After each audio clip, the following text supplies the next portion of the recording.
Ito pa, may dagdag pala akong tanong. Since may asawa na kayo, ikaw mismo may asawa ka na, may bala ka pa bang i-renew kung in kaso pili i-renew yung pag-asawa? Wala na akong balak. Wala na? Wala na. Bakit naman? Mag-expired na lang yun, hindi ako na mag-renew. Ayaw mo na mag-renew? Ayaw ko na mag-renew. Ganon? Tanong ko nga itong isa. Ikaw, kung pwede ma-renew yung marriage contract, may bala ka pa bang i-renew? Hindi na. Bakit naman? Ay, Diyos ko. Nagkamali, 100%. Nako, hindi kayo magsisisi dyan kasi makarating sa mga asawa niyo to. Request ng mga babae, kung may request yung mga babae, then, kayo naman daw ang tanungin kung gusto niyo pa magpa-renew ng marriage contract kung kaso pwede siya i-renew. Harap ka muna sa camera para makita ka sa nag-request. Nel, magpa-renew hindi? Pa-renew? Sigurado ka? Oh? Sigurado ka, hindi ka nagbibiro? Bakit ayaw mong humarap? Wala expiration. O di kunyari lang ba na ma-expired yung marriage contract? Renew mo talaga? I-renew mo? Sigurado? Pero ang tanong, alin doon? Asawa. Alin doon? Asawa. Hiya ka nga. Ikaw muna. Matapang ka na harapin mo na mag-renew ka. Okay, kaway muna. Yun. Mag-renew na talaga siya. Ito kayang isa.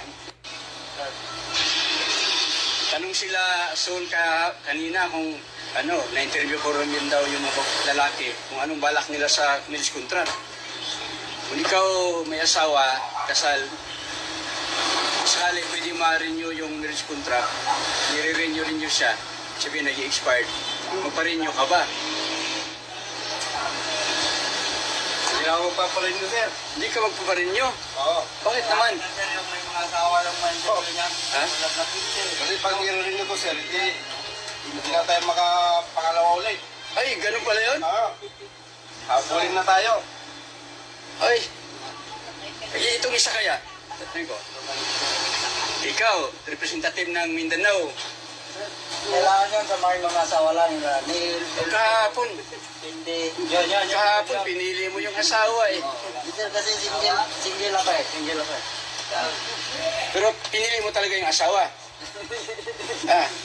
Kaysa kwarta. Kaya wala man akong asawa. Kaya... Ayaw mo ng kwarta talaga. Asawa gusto mo. Itago mo na lang yung pera dyan. Ken, ayaw niya ang pera eh. Asawa gusto niya eh. Hindi na natin pamigayan. Sige, basta yun ang desisyon nyo ha. Ayun na yun, sir. Pero yung kaso ikaw may asawa na, magpa-renew ka pa, hindi na. Yung kaso may expired yung marriage contract. Hindi ko na iparenew yun.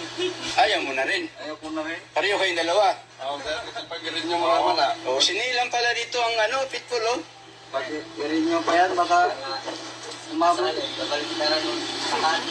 Baka umabot pa ng 10 years. Baka takot ka lang mapanood ng asawa mo to, bugbog saradong kalabasan. Ha? Delikado sir. Pero pinakatanong talaga dyan, alin doon ang i-renew mo?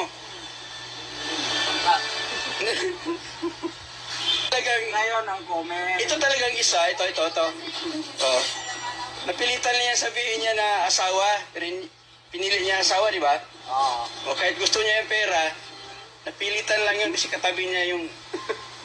Baka may ma-discourage eh. Baka sabihin ng katabi niya na pagpalit lang pala ako sa pera. Okay, ayaw kayo masabi nitong katabi niya. Private na lang daw yung sagot, sir. Ha? Pag-private na lang daw yung sagot.